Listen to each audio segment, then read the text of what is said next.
Good morning mga ka-hunter.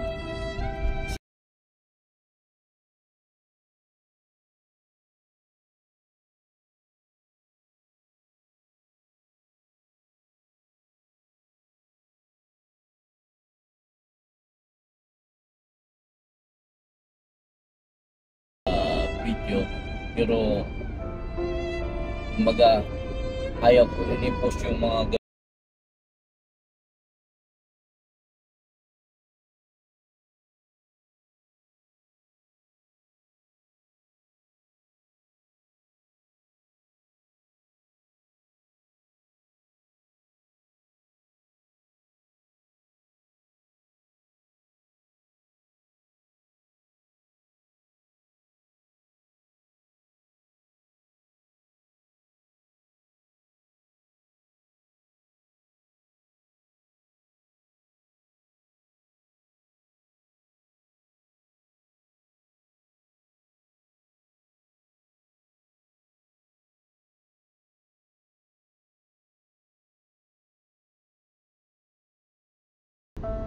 nakago yung kabila. Salpok.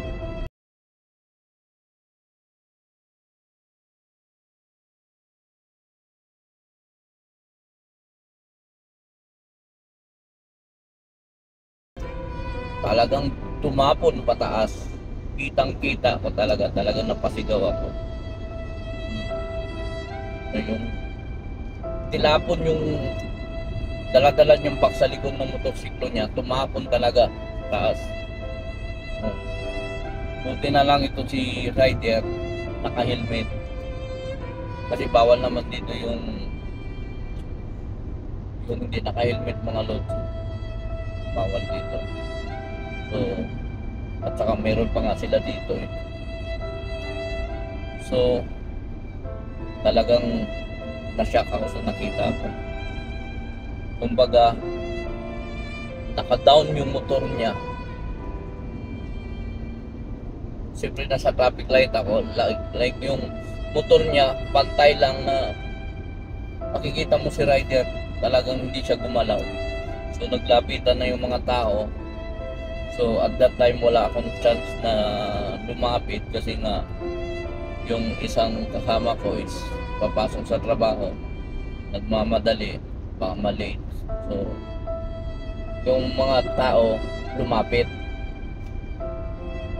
So, may isang rider na karim, pumarada doon. Tapos yung driver ng kotse, Kia na Siranto, yung driver ng kotse, babae. So, matagal pa siya bumaba ng sasakyan niya. So, parang na-shock, natulala. Parang nakatayo lang doon, tinitingnan. Tapos ngayon, mga tao, so nagsipaglapitan. Pero, mali po yung ginawa ng mga tao. Yung ganung bagay kasi po, dito, pagdating sa UAE, accident, ang una nyo pong gawin, tatawag po kayo ng ambulance, 999. Yun ang una nyong gawin. So, ang ginawa ng mga tao, dalawang sasakyan sa tabi ko, bumaba. Mayroon isa doon sa harapan, bumaba din. Lumapit. So, binuhat nila yung, parang ginising nila yung, kasi nawalan yata, di ko alam kung nawalan ng malay. Pero yung helmet, hindi naman siya tumalbog. Nakakabit pa rin yung helmet sa ulo niya. So, ibig sabihin, na-secure yung ulo niya. Dahil helmet nakakabit pa rin eh. So, parang walang indication na may dugo na ano, dahil ang helmet, ang pinaka-importante, ang ulo. So, yung helmet niya, nakasuot pa rin.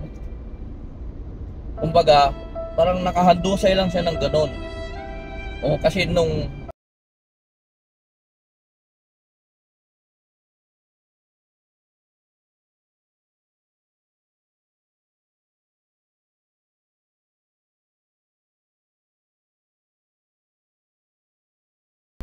so, kagustuhan man nating tumulong,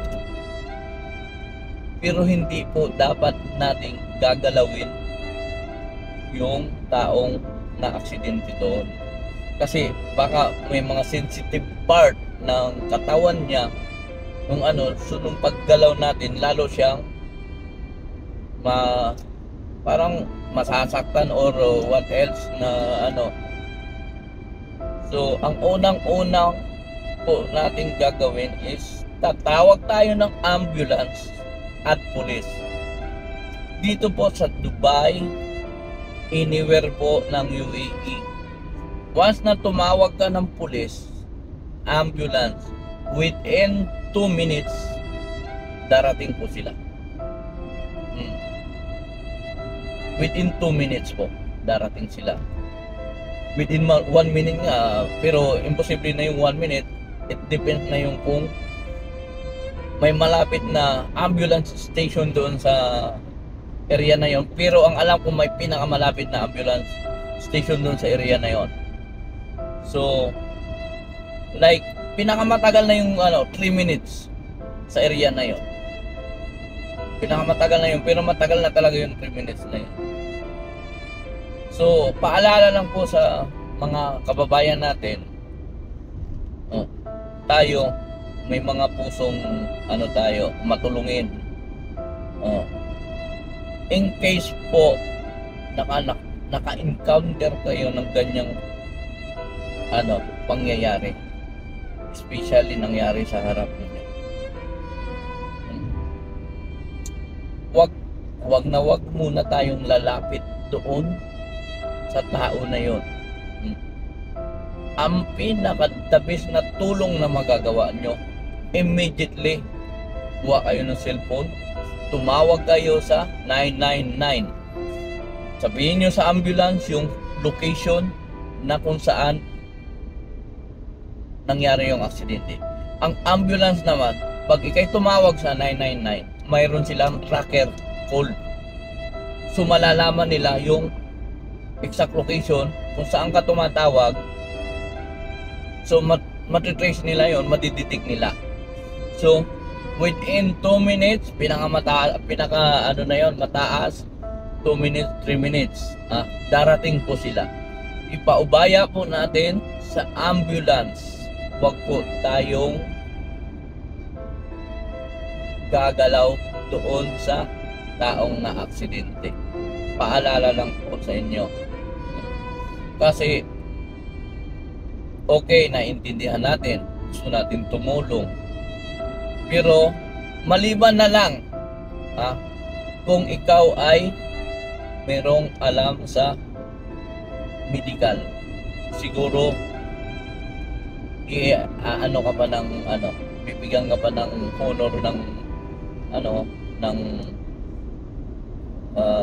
medical team or police o ganon. Pag ikaw po ay may alam doon, alam mo yung mga dapat gawin doon sa na-aksidenteng tao.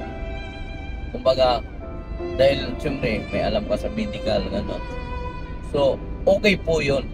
Pwede sila dahil alam nila kung anong dapat gagawin. Pero po kung tayo wala po tayong alam, ipaubaya na lang po natin sa ambulance, sa mga authority, sa police, na dapat na lang natin gawin, tumawag tayo. Yun lang po, paalala po, at maraming salamat po. Mabuhay po kayo. Maraming salamat po. Thank you.